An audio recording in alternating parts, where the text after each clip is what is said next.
આભમાંથી વરસતી અગન વર્ષા વચ્ચે મહાનગરપાલિકાએ બપોરે 12 વાગ્યા પછી કન્સ્ટ્રક્શન સાઇટ પર કામગીરી બંધ કરવાના આદેશ આપ્યા। જો કે મહાનગરપાલિકાના આદેશનું સરેઆમ ઉલ્લંઘન થતું જોવા મળ્યું।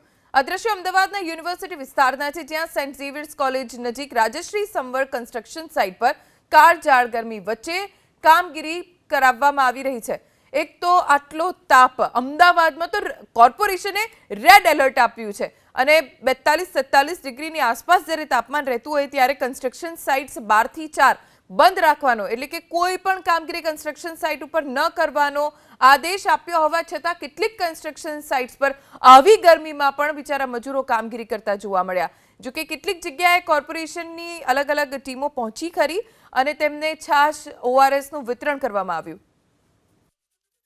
અમદાવાદ સહિત રાજ્યભરમાં કાળઝાળ ગરમીનો માહોલ છે અને તાપમાનનો પારો 44 થી 45 ડિગ્રી જોવા મળી રહ્યો છે।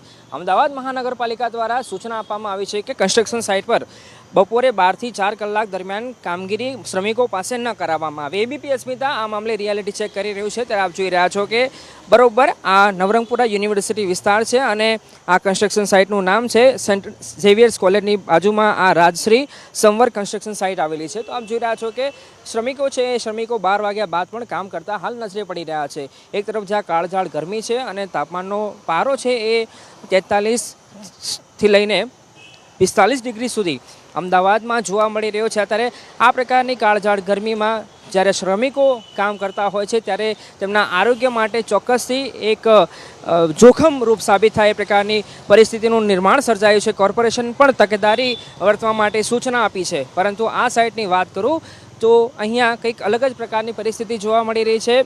શ્રમિકો છે એ શ્રમિકો બપોરનો સમય છે એટલે 12 વાગ્યા બાદ પણ હાલ કન્સ્ટ્રક્શન સાઇટ પર કામ કરતા જોવા મળી રહ્યા છે। આપ જોઈ રહ્યા છો કે કેટલાક શ્રમિકો હતા એ ઉપર લગભગ 4થા 5મા માળ સુધી કામ કરતા હતા। સાથે સાથે ગ્રાઉન્ડ ફ્લોરની વાત કરું તો ગ્રાઉન્ડ ફ્લોર પણ શ્રમિકો છે એમાંય ખાસ મહિલાઓ કામ કરતી હાલ નજરે જોવા મળી રહી છે। કેમેરા પર્સન સંજય જાદવ સાથે અર્પિત દરજી, એબીપી અસ્મિતા, અમદાવાદ।